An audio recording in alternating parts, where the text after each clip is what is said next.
Baik, jadi selanjutnya adalah kita membahas tentang alat input dan output ya.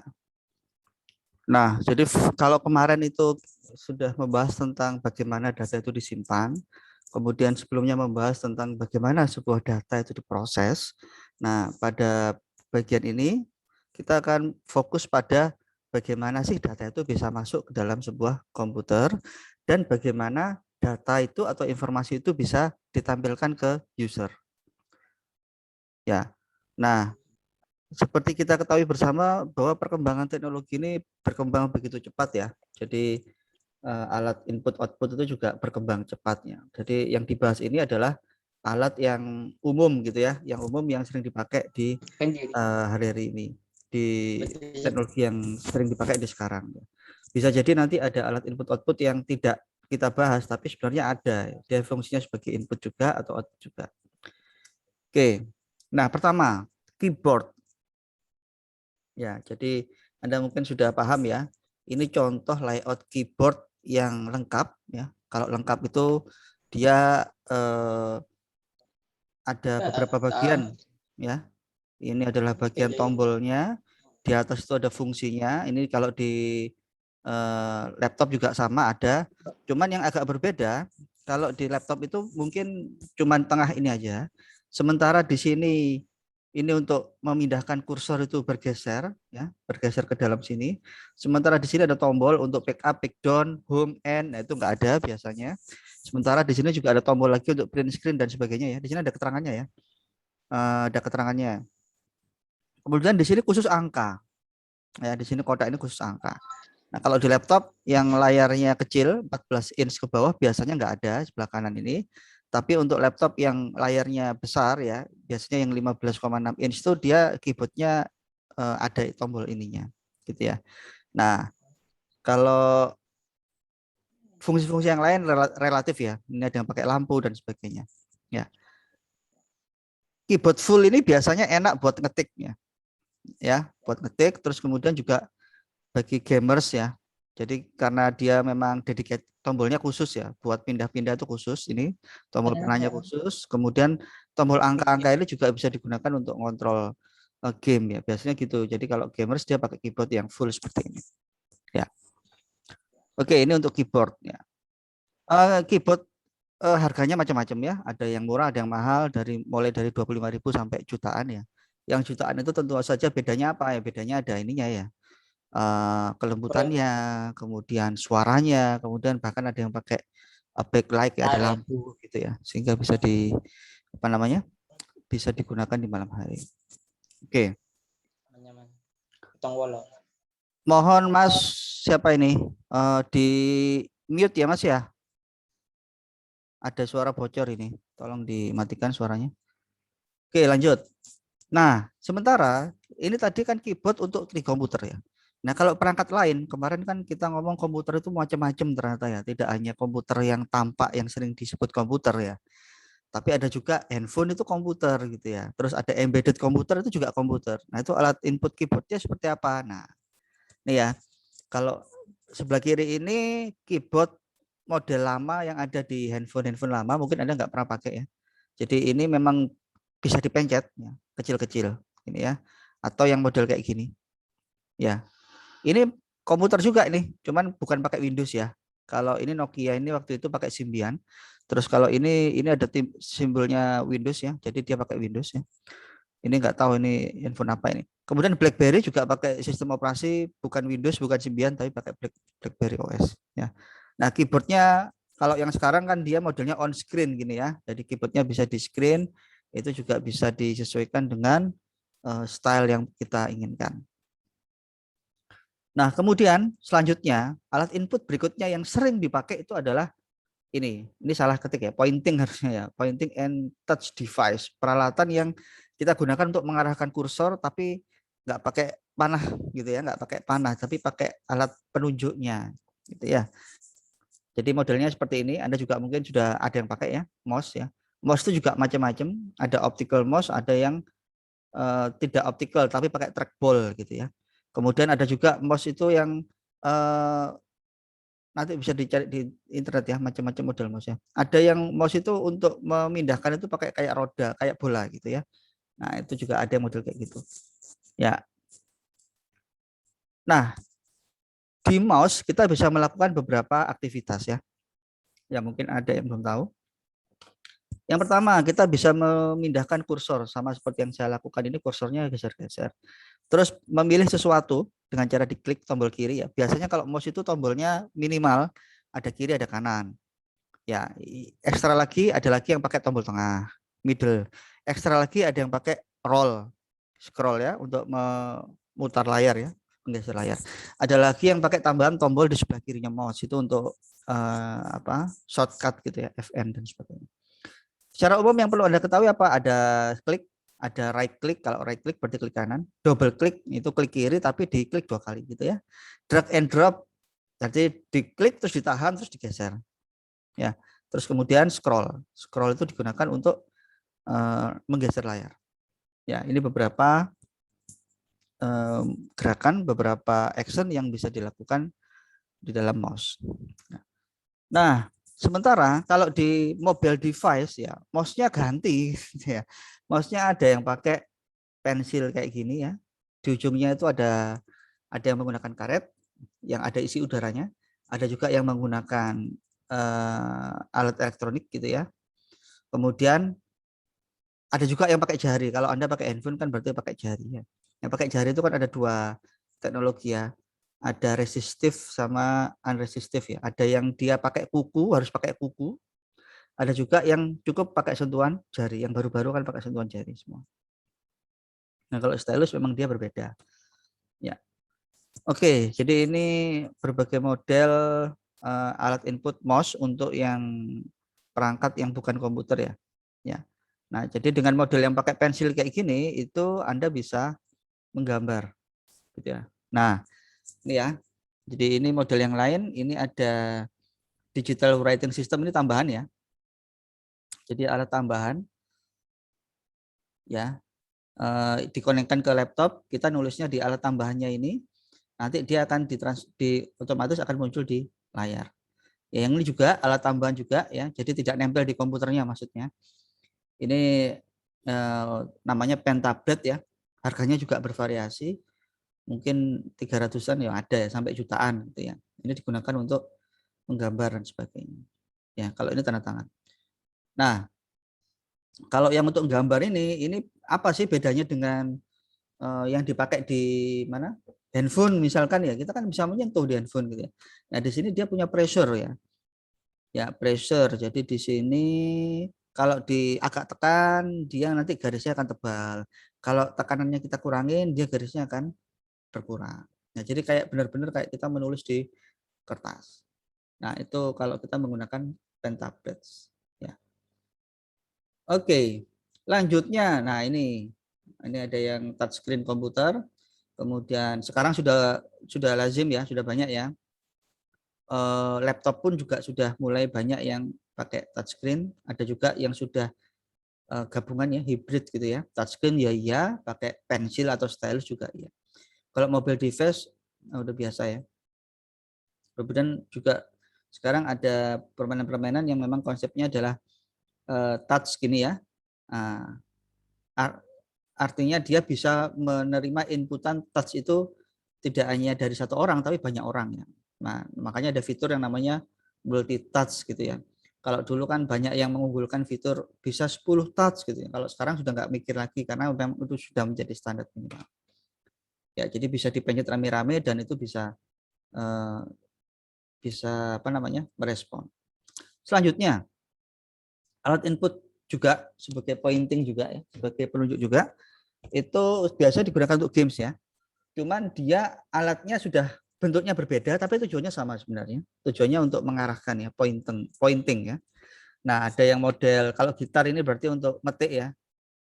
Metik. Tapi sama kayak ngeklik sebenarnya, cuman petikannya diubah ke senar gitarnya. Terus ini gamepad ini untuk main game ya. Sama kayak ngeklik tapi kliknya dipindah ke sini gitu ya. Joystick ini sama ya, kayak memindahkan kursor gitu, cuman pindah kursornya bukan pakai mouse tapi pakai sticknya ini. Kemudian ini yang setir ini yang untuk balap ya. Model yang lain itu ada alat input yang modelnya diputer kayak roda. Ya, diputar kiri atau putar kanan gitu, kayak putar volume gitu ya. Nah, itu model kayak gini. Namanya thumb wheel. Ya. Kemudian nah yang touchpad ini Anda mungkin sudah tahu ya. Seringkali ditemukan di notebook, laptop ya atau dan sejenisnya. Ya. Oke. Sampai di sini ada yang mau ditanyakan rekan-rekan?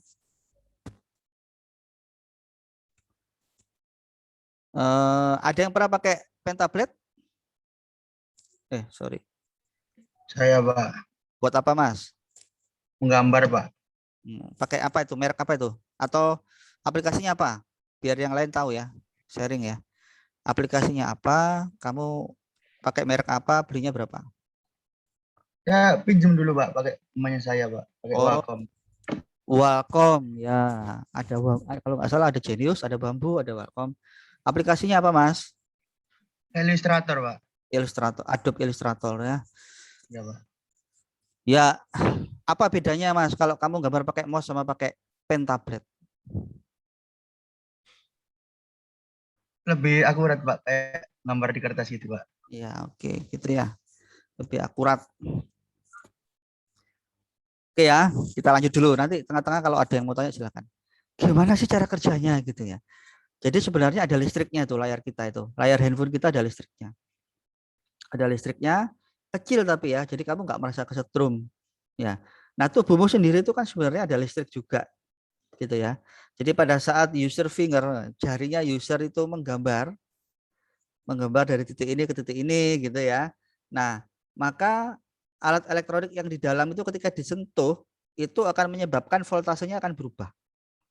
Voltasenya berubah sehingga itu dia menandain bahwa oh ini sedang disentuh nih, dicatat sama dia lokasinya. Ceret. Terus jarinya digeser, dicatat lagi. Nah, dari yang dicatat itu kemudian terus dia digambar. Digambar atau diapakan lah tergantung ya. Kalau di drag, kalau aplikasinya gambar ya dia gambar. Kalau di drag aplikasinya untuk menggeser ya dia menggeser. Kalau di tik-tik 2 kali dia membuka sesuatu. Begitu ya. Jadi cara kerjanya dia memang ada aliran listriknya. Jadi kalau misalkan Anda menemukan sebuah handphone pas dicas kok touch-nya nggak normal, itu handphonenya berarti voltase layarnya itu yang bermasalah ya. Bisa jadi karena chargernya, bisa jadi karena ground chargernya dan sebagainya. Karena konsepnya dia adalah listrik. Ya, jadi layarnya yang akan disentuh itu ada listriknya tapi kecil gitu ya, sehingga Anda tidak merasa kesetrum. Kalau terlalu besar Anda kesetrum bahaya. Oke, kita lanjut ya. Alat input berikutnya ada scanner, ada readers dan digital kamera. Ya, scanner itu kayak kalau Anda belanja di Indomaret gitu ya, kalau Anda keluar masuk parkir terus membayar pakai kertas yang ada barcode-nya gitu ya, ditunjukkan barcode-nya jebret dia buka gitu ya. Nah, itu scanner gitu ya. Reader itu kalau dia bacanya dari sesuatu yang sorry tadi reader ya, sorry. Kalau scanner itu membaca image ya, membaca image, nanti ada contoh gambarnya. Kalau digital kamera dia atau ya foto gitu ya. Jadi yang sebelah yang ini mungkin scanner ini karena alatnya nggak kelihatan. Sebelah kiri ini scanner. Ya, kalau ini yang ini namanya reader. Ya, oke, sebentar. Nah, ini yang sebelah kiri ini scanner. Ya, scannernya macam-macam ini ya. Ya, nanti ada gambar yang di belakang, nanti ada gambar yang mungkin lebih lazim. Ini scanner yang model kayak gini. Bisa digunakan untuk menycan buku gitu ya. Terus di sini ada lubangnya di atas ini ya. Nah, lubangnya di atas, sorry. Sebentar. Ya, ada lubangnya di atas, ini biasa digunakan untuk masukkan kertas. Jadi dia bisa nyeken, saya punya 1000 halaman. Atau mungkin kalau 200 lah ya, 200 halaman. Taruh aja di atas, nanti dia jalan ceret. Kayak mesin fotokopi gitu ya. Tapi dia hasilnya adalah scan. Ya. Kemudian ada yang portable. Ya, kadang-kala kita perlu menyeken sesuatu tapi nggak bisa ditaruh di sini gitu ya. Yang di-scan misalkan benda yang nempel di tembok misalkan, atau mungkin di bukunya nggak bisa ditaruh, kalau ditaruh kayak gini nanti rusak gitu ya. Nah, itu ada namanya portable scanner. Ini kecil ya. Ada portable scanner yang besar juga ada. Ya, kemudian ada juga scanner yang terintegrasi dengan peralatan lain. Ya, misalkan ini ya, terintegrasi dengan ATM gitu ya untuk menycan ID card Anda. Oke. Nah, ketika kita menycan itu ada ukurannya. Ya. Minggu lalu kita sudah ngomong, 2 minggu yang lalu kita sudah ngomong tentang ukuran gambar ya, ada resolusi. Nah, untuk nycan juga ada ukuran, ya scanning resolution. Itu ada namanya satuannya dpi, dot per inch. Ya, jadi 1 inch itu 1 inci, itu 1 inci setara dengan 2,54 kali 2,54 cm.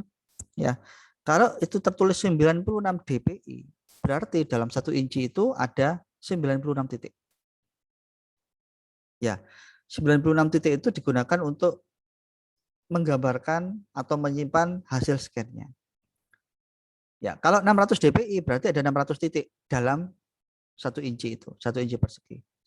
Nah, jadi bisa dibayangkan ya. Ya, titiknya kalau semakin banyak dia akan semakin halus. Gambarnya akan semakin bagus. Begitu ya. Sehingga konsekuensinya apa? Ukuran filenya juga akan semakin besar. Gitu ya. 96 dpi 1 titik kan kemarin RGB ya. 1 titik kalau 24 bit dihitung aja tuh. 24 kali 96 berapa bit jadi berapa kilobyte gitu ya, bisa dihitung. Ya, ini harus dikuasai yang ngitungnya ya. Nanti ada soal kalau nggak bisa jawab ya resiko Anda gitu ya. Oke. Nah, untuk tadi reader itu kan ada kode-kode yang dibaca. Nah, kode-kode itu ada standarnya. Ya, kita sering ngomong tuh barcode gitu ya, barcode. Jadi kode bar, kode yang bar itu kan tegak-tegak berdiri itu. Ya. Nah, barcode itu sebenarnya banyak standar gitu ya. Dalam contoh ini ada ISBN code, ada data barcode, ada code 39 dan seterusnya. Sebentar yang baru itu ada yang pakai kotak ya, QR code. Ya. Jadi kode-kode ini punya standar, fungsinya apa? Ya tadi itu menyimpan kode biar supaya bisa dibaca langsung oleh readernya gitu ya. Nah, kenapa kok nggak langsung angka? Nggak bisa, memang readernya bacanya bukan itu gitu ya, bacanya bukan angka tapi harus berdasarkan kode. Ya, contoh, ini kalau dibaca yang mana ya? Ya inilah misalkan 1, 2, 3 ABC. Ini sebenarnya kalau dibaca jadinya seperti ini. Kenapa nggak ditulis 1, 2, 3 ABC? Ya nggak bisa baca readernya, karena readernya memang membacanya berdasarkan garis-garisnya ini. Sama kayak ini ya. Ini nggak tahu ini. Ya, Anda mungkin yang punya handphone silahkan bisa di-scan ya. Di-scan yang ada QR code scannernya gitu, di-scan nanti muncul informasi apa. Ya.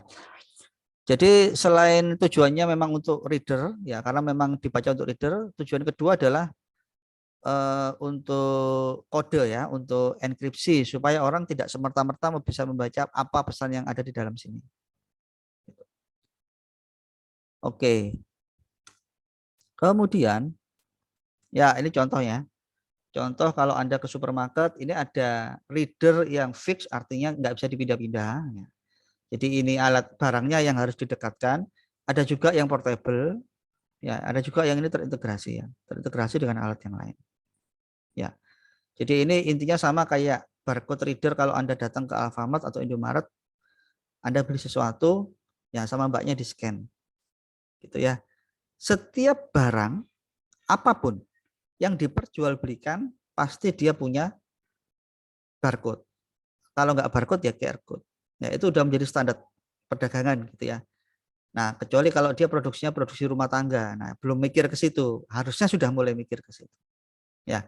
Dan setiap perusahaan itu memiliki kode yang juga sudah sepakat tidak mungkin ada yang sama. Gitu ya. Lifebuoy sama Nuvo, itu sabun Lifebuoy sama dia akan punya kode yang berbeda. Gitu. Sehingga nanti mbaknya juga bisa ini ya, bisa membedakan di dalam sistemnya. Oh ini ini punyanya Nuvo, sabun Nuvo, ini punyanya Lifebuoy. Gitu ya. Jadi silakan Anda bisa cek ya, semua barang ya, charger, laptop, ya, handphone di dalamnya. Kalau handphone mungkin di dalamnya, di luar nggak kelihatan ya. Di dusnya mungkin ya. Semua barang yang diperjualbelikan secara standar nasional maupun internasional itu pasti mempunyai barcode. Oke. Kemudian berikutnya ada yang namanya RFID. Nah, RFID itu pakai radio. Ya, modelnya bisa kayak stiker kecil gitu ya. Stiker kecil ditempelkan, ya sudah itu. Ya, biasanya ditempelkan di dalam buku yang ada di perpustakaan atau mungkin di alat-alat lain yang ya sama kayak gini. Kalau Anda belanja ke Ramayana, ya, kemudian itu ada sesuatu yang ditempelkan di bajunya atau di barangnya. Ketika masuk kasir, barangnya itu harus alatnya itu harus dibuka dulu ya. Nah, itu konsepnya menggunakan gelombang RFID. Ya, gitu. Oke, RFID buat apa ya ini ya? Bisa buat inventory tracking, barang keluar masuk, bisa untuk ticketing ya, dan sebagainya. Border security ya dia cuma nunjukkan ininya aja, RFID, dia langsung buka ya. Contoh kayak apa namanya? Biasanya di kantor-kantor besar ya. Jadi kartu pegawainya dia itu kalau di kampus kita belum ada. Di kartu pegawainya dia itu sudah tertancap RFID. Ya, jadi orangnya tinggal mungkin tidak perlu mengeluarkan gitu ya, cuman lewat aja dia udah otomatis terbuka sendiri. Selanjutnya digital kamera ya. Anda mungkin sudah pernah pakai. Ya modelnya seperti ini, model yang sebagai biasanya ada layarnya untuk melihat hasilnya. Kemudian kalau yang profesional dia bisa diubah-ubah ya secara manual, fokusnya, sensitivitas terhadap cahayanya, kemudian kecepatannya, ya dan sebagainya. Ini enggak kalau yang profesional. Oke, sampai di sini ada yang mau ditanyakan rekan-rekan? Ada yang pernah pakai scanner, reader atau barcode reader atau mungkin digital kamera?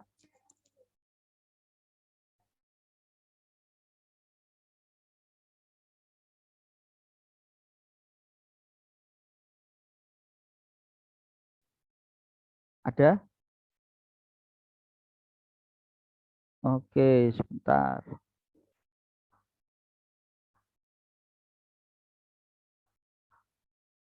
Ini ya, ayo Bang Muhammad Nada. Bang Muhammad Nada pernah belanja di Alfamart, Bang? Pernah Bapak. Iya. Pakai barcode enggak? Iya Bapak. Pakai ya, tahu ya. Tapi kamu nggak pernah pingin tahu ya itu apa gitu? Atau pernah penasaran nggak?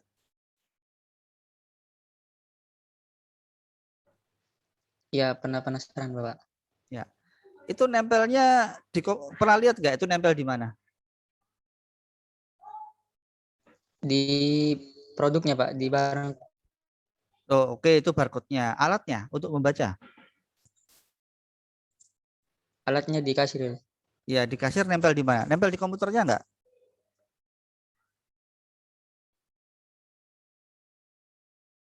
Nggak pernah lihat ya? Nempel di komputer. Nempel di komputer ya. Jadi kalau Iya. barcode itu fungsinya kayak keyboard ya, sama seperti keyboard, cuman inputnya dia bukan diketik tapi dengan membaca tadi. Munculnya apa? Angka, huruf, informasi. Ya sama kayak keyboard. Nah, oke, kita lanjut dulu ya. Lanjut ke ini. Pertanyaan nih. Kalau kita pakai, oh ya, saya tanya dulu. Tadi tak tanya enggak ada yang jawab ini. Ini Mbak Juhria Maulida ada enggak ini?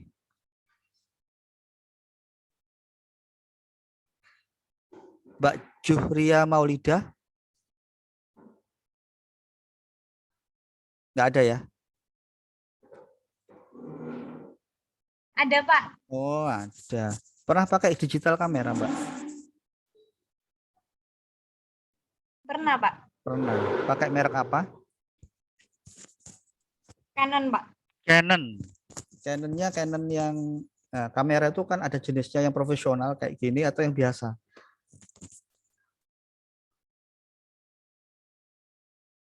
Yang profesional Pak. Wes, wah, udah canggih Pak ya.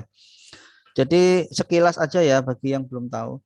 Kamera itu biasa dikelompokkan menjadi 3 golongan. Yang sebelah kiri itu yang pocket ya, pocket kamera. Pocket itu maksudnya kecil gitu ya. Terus yang sebelah kanan itu yang profesional, tengah-tengah itu namanya prosumer. Prosumer.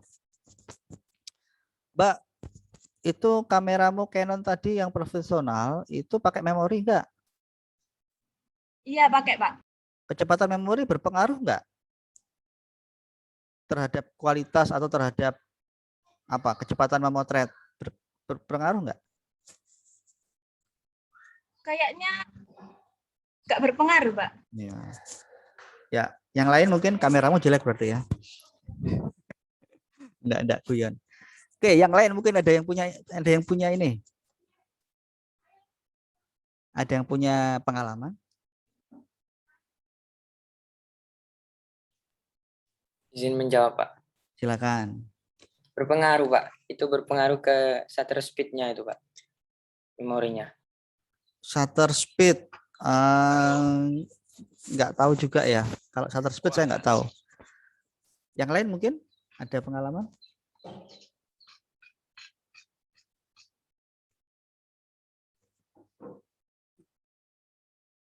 Oke ya. Jadi gini, ketika kamu mau ngerekam, itu kan kamu memilih ya. Memilih saya mau memotret atau buat video dengan kualitas apa. Ya, kemarin kan ada kualitas apa itu? Warnanya 24. Kalau warnanya nggak bisa ya, resolusi biasanya ya, resolusi. Kalau di pasaran umum, resolusi itu macam-macam ya. Ada resolusi HD, Full HD gitu ya.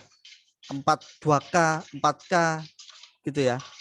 Semakin tinggi resolusi, semakin tinggi tingkatnya resolusi yang dibutuhkan kan semakin gede. Nah, jawabannya iya berpengaruh. Ya, tapi bukan pada kecepatan shutter speed bukan ya, tapi kecepatan memproses datanya.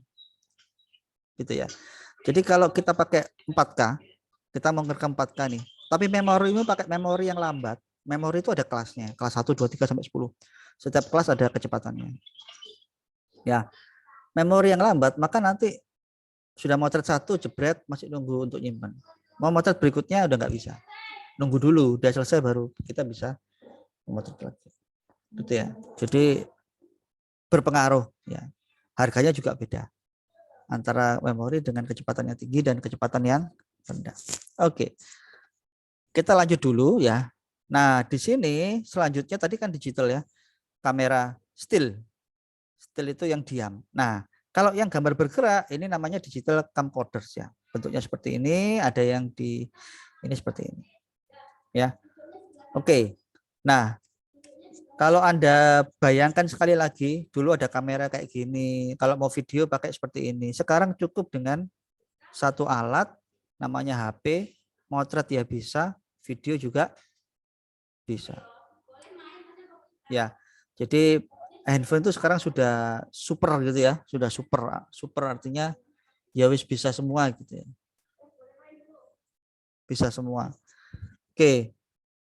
Namun alat-alat kayak gini tetap ada loh. Tetap dijual ya.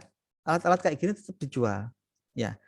Kenapa? Ya karena alat-alat yang tadi fungsinya itu campur-campur ya. Handphone itu ya WA ya iya, telepon ya iya, motret juga iya, video juga iya. Itu fungsinya tidak bisa semaksimal barang yang fungsinya cuma satu. Ya dedicated istilahnya ya, dedicated. Ya, kalau kamera gini kan dedicated hanya untuk motret, nggak bisa buat kirim WA. Nah, itu dia fungsinya berbeda. Ya. Selanjutnya alat input berikutnya input suara. Ya, input suara ini kalau kita lihat seperti ini ya tahapnya ya. Jadi user ngomong di mic ya.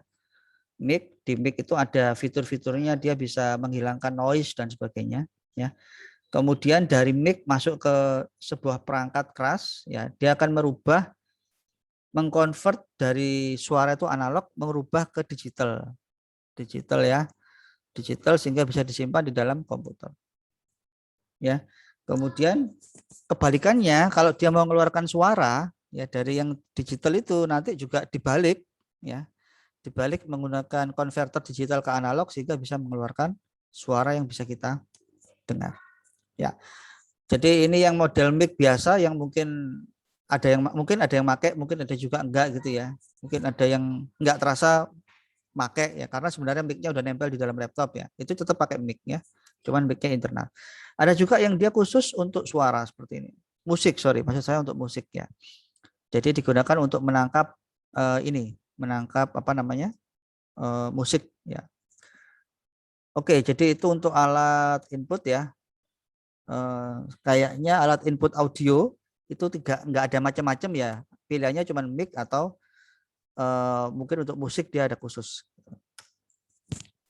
Kemudian untuk menampilkan gambar ya, display ya, menampilkan gambar itu macam-macam ya. Di dalam contoh ini ada yang kalau di laptop dia biasanya sudah terintegrasi seperti ini ya. Kemudian ada juga yang ditampilkan di dalam alat games ya. Ada juga yang pakai model kayak gini ya. Jadi memang alat yang khusus untuk menampilkan foto ya, digital photo frames. Ya, ada yang di handphone, ada juga yang pakai iklan ya, iklan gede itu juga ada ya.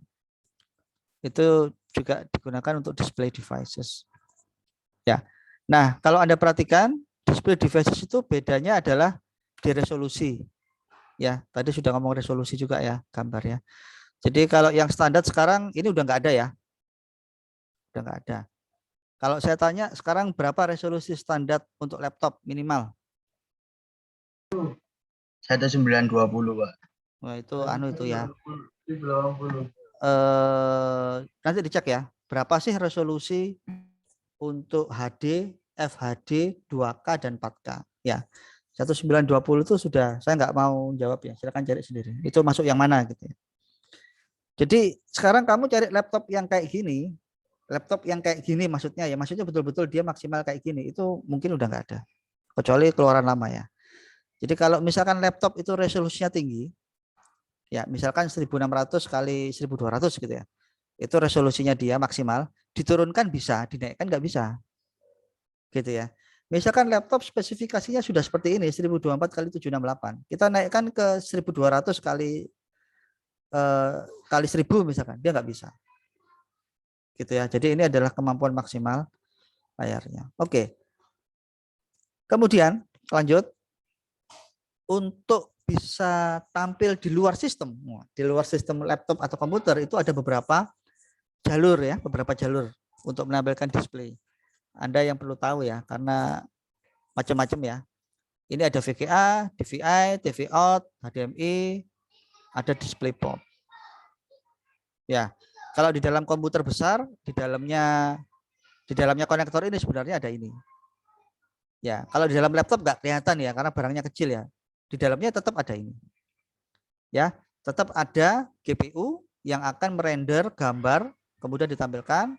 Kemudian kalau dia GPU-nya tinggi ada kipasnya. Kemudian di sini juga dia ada memorinya gitu ya. Kemudian ada konektor-konektornya.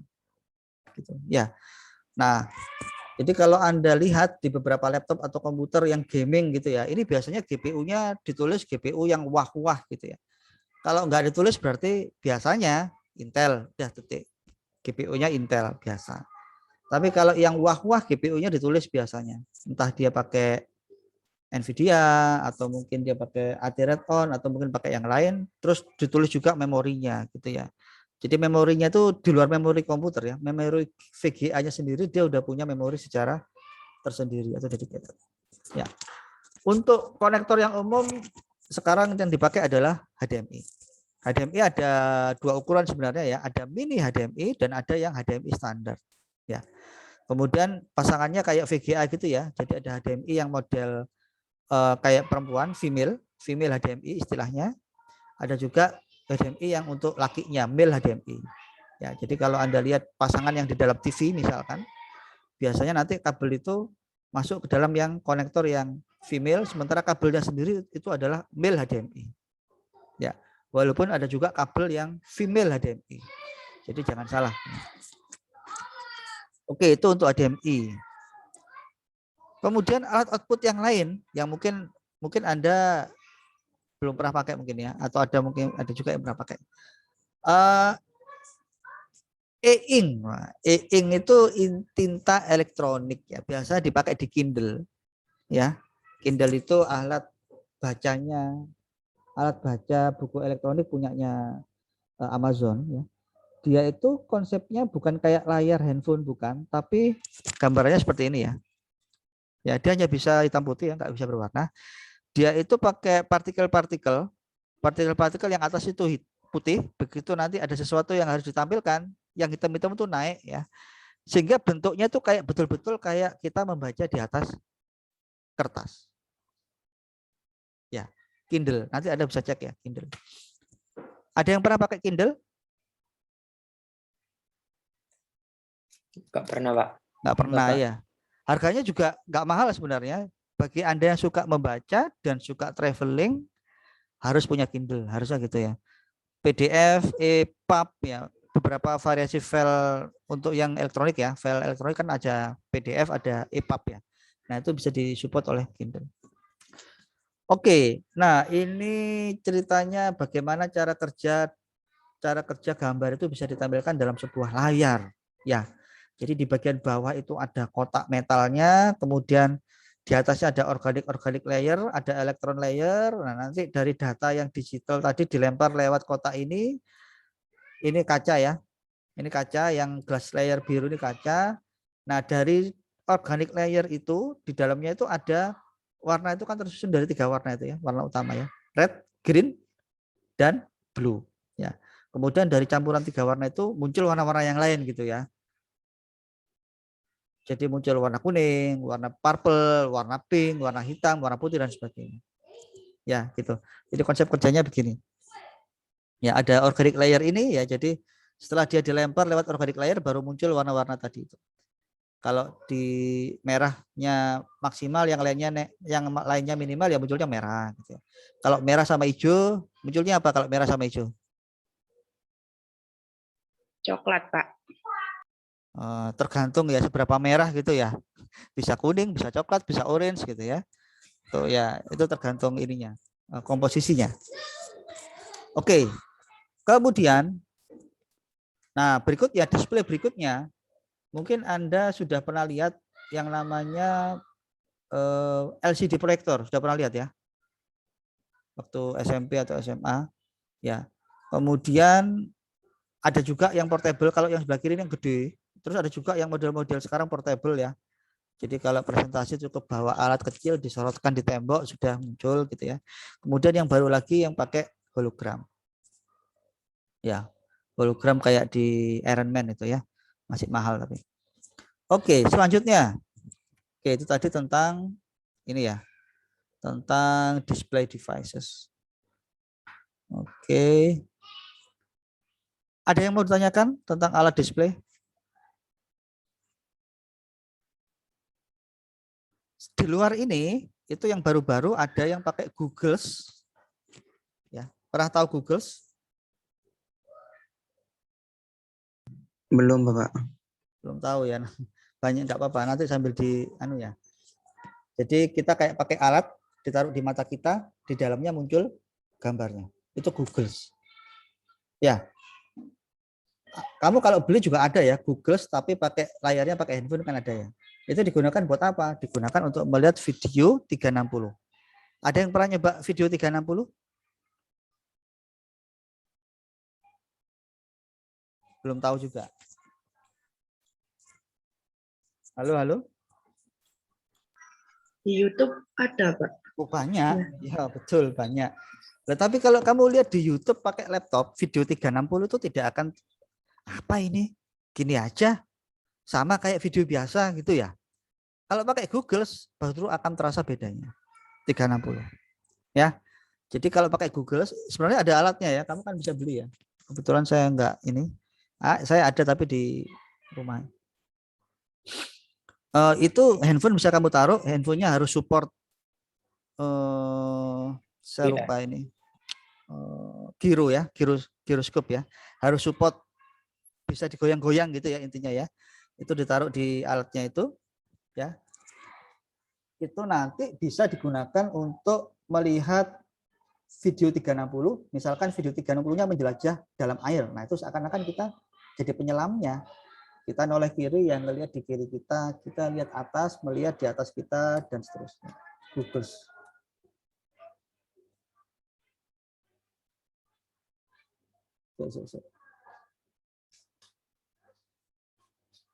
Bentar.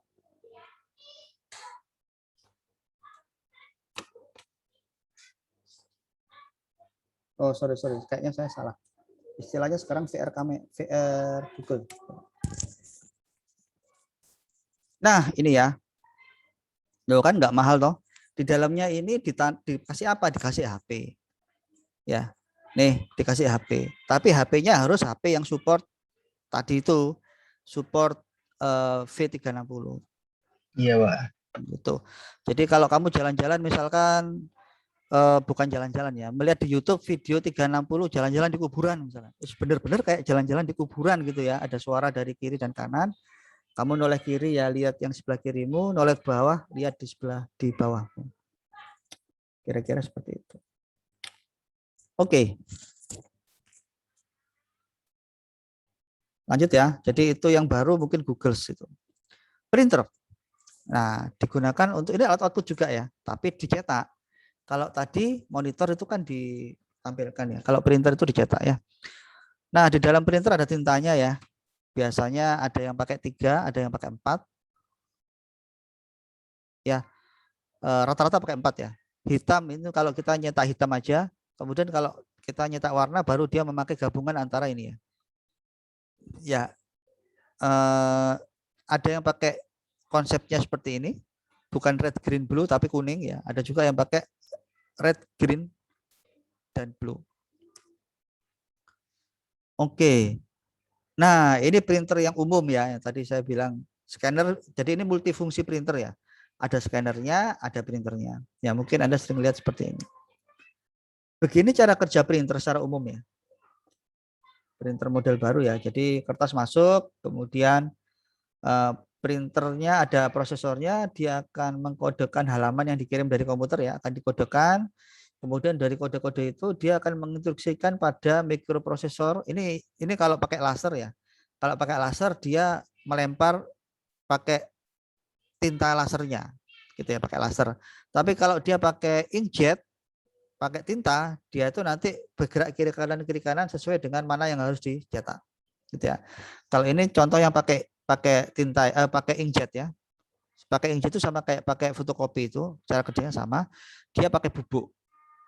Ya, bubuknya itu ditaruh di dalam drumstick istilahnya atau tabung ya, tabung yang berputar. Kemudian tabung yang berputar itu dipanasin pakai lasernya itu, kemudian itu gambarnya akan bisa menempel di dalam kertas. Ya. Nah, kalau yang pakai tinta modelnya kayak gini ya. Nah, tintanya kayak gini 1 2 3 4 tapi di dalamnya pasti ada ininya. Pakai model thermal. Ya. Jadi yang besar ini adalah penampungan tintanya, sementara yang ini adalah tempat keluarnya tinta. Ya, gimana cara kerjanya? Dia pakai pemanas. Ya, pakai pemanas. Jadi ada pemanas, pemanas itu akan membuat tintanya itu kalau bahasa Jawanya blukuduk gitu ya. Ya, menguap gitu ya, menguap sehingga menekan bagian keluarnya sehingga dia keluar. Tintanya menjadi keluar. Jadi modelnya pakai pemanas. Ya. Nah, makanya kalau tinta itu ini tempatnya sempit banget gitu ya, dipanasin baru dia keluar gitu ya. Ini sempit banget. Ini resikonya kalau misalkan jarang dipakai, jarang dipanasin, ini menjadi kaku, tidak lemes. Ketika dia menjadi kaku, dia menjadi buntu. Ya. Jadi mungkin kalau Anda yang punya tinta printer seperti ini kok sering buntu ya, itu biasanya karena jarang dipakai. Ini berbagai macam jenis printer ya, printer yang spesifik, yang dedicated ya. Sebelah kiri ini printer yang khusus memang untuk digunakan untuk mencetak foto. Sebelah tengah ini adalah printer yang khusus memang digunakan untuk mencetak barcode ya. Ini barcode printer. Terus yang sebelah kanan ini juga dia terintegrasi ya. Model-model kayak punyanya Fuji gitu ya. Habis motret dia juga bisa langsung nyetak. Itu contoh. Jadi itu beberapa contoh printer. Kemudian yang besar-besar untuk mencetak banner gitu ya misalkan, atau mencetak patung gitu ya, itu disebut sebagai, kalau yang banner ini istilahnya plotter ya. Jadi dia ukurannya gede. Tergantung spesifikasinya, ada yang 2 meter, 3 meter dan seterusnya. Contoh di sini kan yang gede ya, bisa mencetak lukisan. Sementara kalau 3D printers itu digunakan untuk mencetak barang yang bentuknya kayak bentuk nyata 3 dimensi ya. Kalau Anda lihat di film Mission Impossible, dia mencetak topeng, nah itu pakai printer 3 dimensi. Ya, dengan berkembangnya teknologi, barang-barang ini harganya juga sudah tidak fantastis lagi gitu ya, bukan sesuatu yang mahal. Artinya ya cukup inilah. Kalau dulu mungkin masih mahal, masih ratusan juta gitu. Kalau sekarang sudah Anda bisa cek ya 3D printer, cari aja di Google berapa harganya, itu harganya sudah tidak terlalu mahal. Oke, sampai di sini ada pertanyaan tentang printer?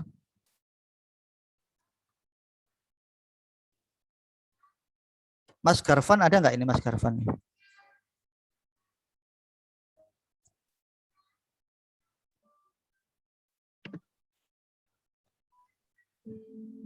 Ada Pak, Mas Garvan punya printer nggak Mas? ada punya Pak. Apa Mas printernya Mas? Laser, inkjet? Inkjet Pak, printer saya Pak. Oke, mereknya apa? Epson, Hitam putih atau berwarna? berwarna Pak. Multifungsi, ada scannernya nggak? Ada Pak. Ya, berarti masuk yang multifungsi tadi ya, bisa scan ya. Oke, pakai wireless atau pakai kabel? Pakai kabel Pak. Pakai kabel ya, jadi nanti ada printer yang juga model sekarang zamannya wireless ya, itu nggak pakai kabel, wireless gitu ya, pakai wifi. Gitu. Pernah ada masalah nggak dengan tintanya Mas? Pernah Pak. Terus gimana? Diapakan Mas? Diserviskan, ganti kartris Pak katanya. Ganti cartridge ya. Ya. Cartridge-nya itu ya, jadi gini, ada yang nempel di printernya seperti ini, ada juga yang nempel di wadahnya, di cangkangnya gitu ya, yang di dalam printer ya, beda-beda. Ya. Oke, jadi itu ya kira-kira tentang printer ya. Ada yang mau tanya rekan-rekan?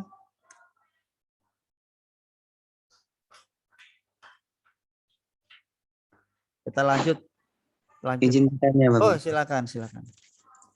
Ini tadi yang untuk Douglas itu Pak, apa yang bekerja itu HP-nya apa kayak mata kacamatanya itu Pak? Ya, yang bekerja bergerak kiri kanan atas bawah itu handphone, tapi di dalam Google itu ada lensa. Lensa itu yang mengatur supaya kita seakan-akan melihat dalam dunia nyata. Ya. Kalau handphonemu kamu taruh dekat ke matamu itu apa ya ketok Mas, kan ya gak ketok toh Mas. Ya, itu di dalam Google ada lensanya Mas, harus ada lensa. Kalau nggak ada lensa dia nggak akan bisa maksimal. Lensa itu juga akan mengatur fokusnya. Fokusnya antara matamu dengan lensanya dia gitu ya, bisa diatur kan. Jadi fungsinya Google-nya itu ada lensanya. Tergantung harga ya. Kalau Google yang murah mungkin ya biasa-biasa aja. Ya. Kalau kamu suka pada suka jalan-jalan pakai virtual tour gitu ya, video 360, nah itu perlu Google.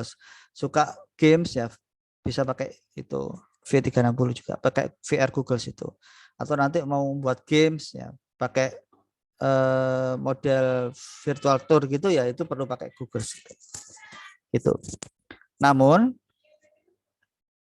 ini penelitiannya masih berjalan ya. Ya. Mata kita itu ada batasnya. Kalau kita melihat dalam waktu lama dengan jarak yang dekat terus itu juga ada dampak. Ya, tapi masih ini juga sih, masih belum final sih. Nggak tahu ini, tapi faktanya masih dipakai terus sih Google sih. Gitu Mas.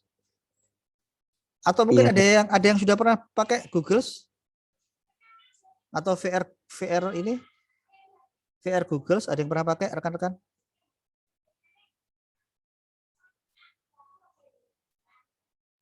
Belum pernah Pak.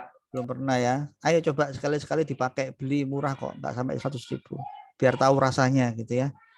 Rasanya di tempat yang seru-seru lah gitu. Ada yang main roller coaster ya. Cuman video V360 itu pakai datanya harus gede karena dia filenya gede. Ya. Kalau saya sih biasanya saya pakai buat ini Mas. Main sesuatu ya, drone tapi pakai kacamata itu. Asik jadinya, realistik. Ya, atau mungkin remote control tapi ada FPV-nya ya, ada monitornya di remote controlnya itu, terus netnya pakai itu. Jadi Kita seakan-akan berada di kendaraannya itu. Oke. Nanti kalau ada yang mau tanya langsung tanya ya. Audio. Nah, komputer juga bisa mengeluarkan suara tadi ya. Nah, ini modelnya pakai speaker kayak gini nih, macam-macam ya. Ada yang pakai speaker gede, ada yang pakai MP3 dock, ada yang pakai headset ya. Oke. Udah habis slide-nya. Itu beberapa alat input output ya, mulai dari tadi keyboard, kemudian apa namanya? Mouse, kemudian scanner, ada digital reader dan sebagainya. Kemudian mic, display atau monitor, kemudian printer dan suara. Gitu ya. Jadi itu beberapa alat input output yang ada di komputer. Sampai di sini ada pertanyaan rekan-rekan?